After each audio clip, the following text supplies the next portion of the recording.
Senhoras e senhores, sejam muito bem-vindos ao canal. Hoje a gente vai falar dos principais indicadores fundamentalistas de ações, que são os principais indicadores utilizados pelo mercado em geral e que são muito importantes para você na hora de selecionar as melhores ações para investir, principalmente com foco no longo prazo. Então, antes de mais nada, não se esqueça de deixar o seu like aqui embaixo, se inscrever no canal e, caso tenha alguma dúvida, deixe aqui nos comentários que eu vou ter o maior prazer em ajudar você. Bom, os indicadores fundamentalistas eles são divididos em grandes grupos, onde cada indicador tem diferente interpretação e cada um deles vai dizer uma coisa diferente a respeito daquela empresa. Então, o primeiro grupo de indicadores que a gente vai falar aqui são os indicadores de valuation. Bom, os indicadores de valuation, eles dizem a respeito do preço que você está pagando pela empresa.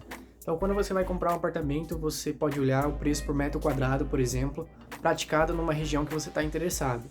Quando você investe em ações, essas ações são negociadas em bolsa. Isso quer dizer que o preço delas oscila conforme as negociações que ocorrem no book de ofertas. Então, para você saber se você está pagando caro ou barato numa empresa, com relação ao valor intrínseco daquela empresa, a gente olha para alguns indicadores. O mais conhecido deles é o indicador PL, preço sobre lucro. Esse indicador, ele diz o quanto o preço equivale do lucro nos últimos 12 meses da empresa. Então, você pega o preço e divide pelo lucro. Um PL de 10, por exemplo, quer dizer que você está pagando 10 vezes o lucro daquela empresa. Enquanto um PL de 20 quer dizer que você está pagando 20 vezes o lucro daquela empresa. Então, pela interpretação desse indicador, quanto mais baixo o indicador, mais barato você está pagando pela empresa. E quanto mais alto, mais caro você está pagando pelo lucro daquela empresa. É claro que você está olhando para os últimos 12 meses, então você está olhando para o que aconteceu no passado da companhia. Então, é importante que você fique atento ao crescimento dos lucros nos próximos anos. Para você complementar essa análise do preço sobre lucro, você pode olhar para o indicador chamado CAGR, que é o Compound Annual Growth Rate, ou taxa anual de crescimento composta.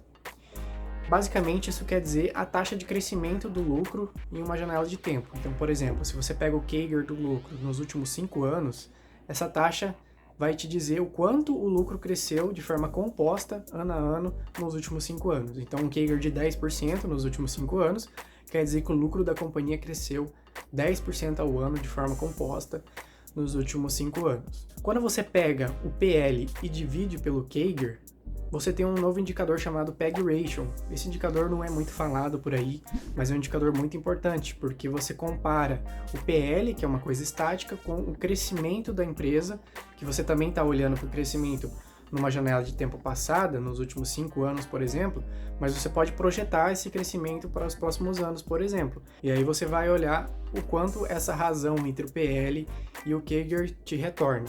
Então vamos pegar um exemplo. Uma empresa com PL de 10 e um CAGR de 10, quando você divide 10 por 10, você tem um indicador que vai retornar 1. Se você tem uma empresa com PL de 15 mais um CAGR de 20, você pega 15 e dividido por 20, vai dar um resultado menor do que 1. Ou seja, quanto menor for o PEG Ratio, melhor, porque você tem um crescimento esperado maior da companhia no segundo exemplo. Apesar do PL dela ser de 15, ou seja, teoricamente você estaria pagando mais caro pela empresa, ela tem um lucro esperado de 20%.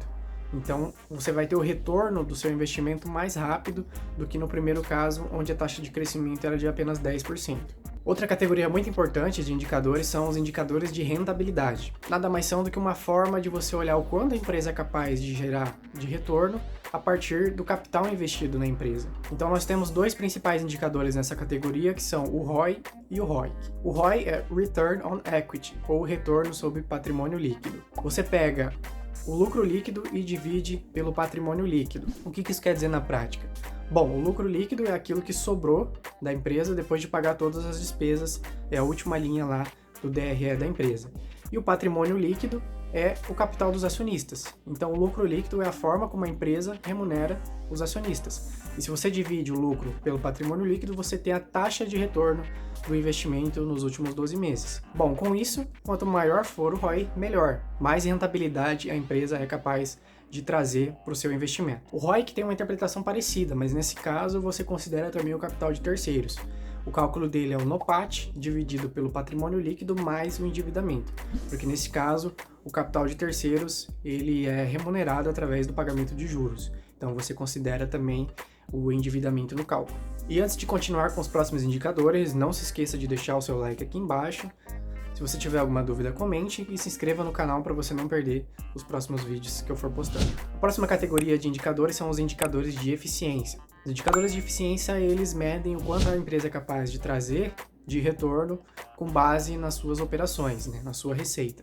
Então, os dois principais indicadores são margem EBITDA e margem líquida. O EBITDA é a geração operacional da empresa. A partir da receita, deduz-se os custos e despesas operacionais que a empresa teve para gerar aquele negócio, e você tem o EBITDA, que é conhecido como lucro operacional da empresa. Quando você divide o EBITDA pela receita, você tem a margem de retorno que a empresa teve a partir das suas operações. Então, após pagar todos os custos e despesas, você tem o EBITDA dividindo pela receita, você transforma isso numa taxa de retorno, vamos dizer assim. A margem líquida tem uma interpretação parecida, mas nesse caso, você pega a última linha do DRE, depois do pagamento de juros e de impostos.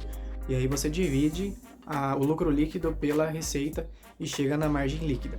Tanto a margem EBITDA quanto a margem líquida, quanto maior forem essas taxas, mais a empresa é capaz de trazer retorno a partir da geração de receitas. Bom, você deve ter percebido até aqui que eu estou falando de conceitos de contabilidade, como NOPAT, EBITDA, e é importante que você esteja familiarizado com esses conceitos.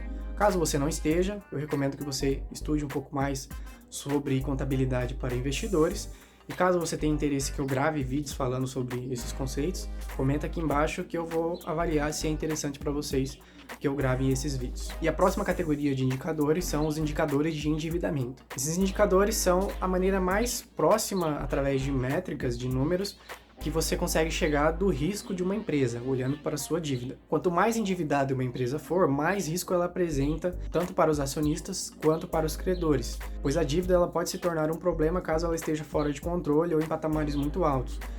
Se acontecer uma crise ou uma recessão, empresas que são altamente endividadas, elas podem ter problemas na hora de honrar com os seus compromissos. Por outro lado, empresas que são mais robustas financeiramente geralmente possuem um caixa muito robusto e são capazes de atravessar esses momentos de dificuldade, pois elas possuem disponibilidade para atravessar esses momentos difíceis que a empresa enfrentar. Dois indicadores muito utilizados nesse caso são dívida líquida sobre EBITDA e dívida líquida sobre patrimônio líquido.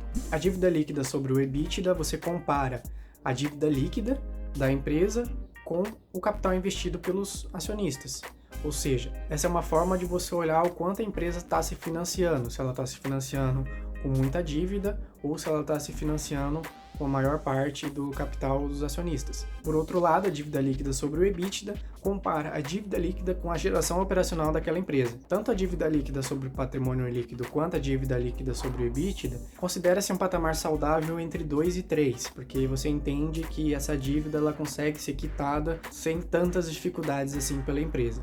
Acima desses patamares, você pode olhar com mais cuidado, pois essa dívida pode ser considerada onerosa para a empresa. Para você encontrar esses indicadores, existem alguns sites que são especializados nisso, onde você coloca o nome da empresa, o nome do ticker da ação, e lá você consegue acessar todos os indicadores, ou pelo menos os principais indicadores, além dos resultados financeiros. Você consegue ver a DRE, o balanço patrimonial das empresas, você consegue acompanhar isso por meio de gráficos, e são ferramentas que algumas delas são gratuitas, ou pelo menos tem a parte gratuita, em que você não precisa pagar para usar. E os principais que eu poderia citar para vocês são Fundamentos, Status Invest e Trademap. São 3 ferramentas que você consegue usar gratuitamente e que são muito bons, onde lá vocês vão encontrar praticamente tudo que vocês precisam para analisar pelo menos as principais métricas das empresas. E bom, é muita coisa para falar em um vídeo só, eu poderia ficar 3 horas falando aqui sobre os indicadores,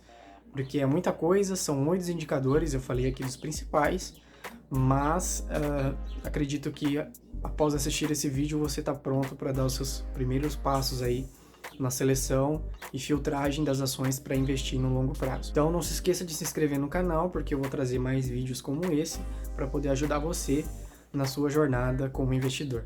Então espero que esse vídeo tenha sido útil, muito obrigado por ter ficado até aqui, um grande abraço e até mais.